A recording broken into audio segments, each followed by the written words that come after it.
Praise the lord మిత్రులారా. వీడు చూశాడు మా పిల్లిగాడిని, వీడు ఇలా కనిపిస్తున్నాడు కానీ వాళ్ళు ఎంత బాధ ఉందో తెలుసా? అదేంటి బ్రదర్ ఎలా చెప్పగలరు అని అనుకుంటున్నారేమో. నిజమండి, ఒక వారం రోజుల క్రిందట ఇది 5 పిల్లలకి జన్మనిచ్చింది. రోజు మేము పెట్టే తిండి తినేసి మా బాత్రూమ్ అటకపోయిన పెట్టింది పిల్లల్ని, వాటికెళ్ళి పాలిస్తూ ఉండేది. వారం రోజులు బాగానే పోషించింది. తర్వాత లోకంలో ఒక సామెత ఉందండి, పిల్లి తన పిల్లల్ని 7 ఇళ్ళు తిప్పిద్దంట. అయితే 3 days బ్యాక్ వేరే ఇంటికి షిఫ్ట్ చేసింది ఇది తన పిల్లల్ని. రోజు మేము పెట్టే ఫుడ్ తినేసి వెళ్ళి పాలిస్తుండేది. మరి సడన్గా ఏమైపోయిందో తెలియదు, అక్కడ ఆ పిల్లలు లేవనుకుంటా. అరుచుకుంటూ మా ఇంటికి వచ్చింది, మా అటకపైన వెతికింది, అరుస్తుంది. సరిగ్గా తినడం మానేసింది. ఇదివరకు ఎన్నిసార్లు ఫుడ్ పెడితే అన్నిసార్లు తినేస్తూ ఉండేది.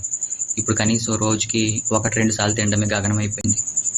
చాలా పుల్లలాగా అయిపోయింది. ఎక్కడ ఏ చప్పుడు వచ్చినా దాని పిల్లల శబ్దమే అనుకుని పరిగెత్తుకుంటూ వెళ్ళిపోతుంది పాపం. ఇప్పుడు ఈ మూగ జీవికి తన పిల్లల మీద ఉన్న ప్రేమను చూసి మనుషులు ఏం నేర్చుకోవాలండి? ఉంచుకున్నోడు కోసం పిల్లల్ని చంపేయడం, ఆస్తి కోసం పిల్లల్ని చంపేయడం, అప్పులైపోయారని పిల్లల్ని చంపేయడం. అందుకే చాలా మంది మనుషుల్ని నమ్మరు, ఇలాగా మూగజీవుని పెంచుకొని ఆనందాన్ని ఆస్వాదిస్తూ ఉంటారు. త్వరలోనే ఇది తన పిల్లల్ని పొంది దిగుల నుంచి బయటపడాలని ఆశిద్దాం.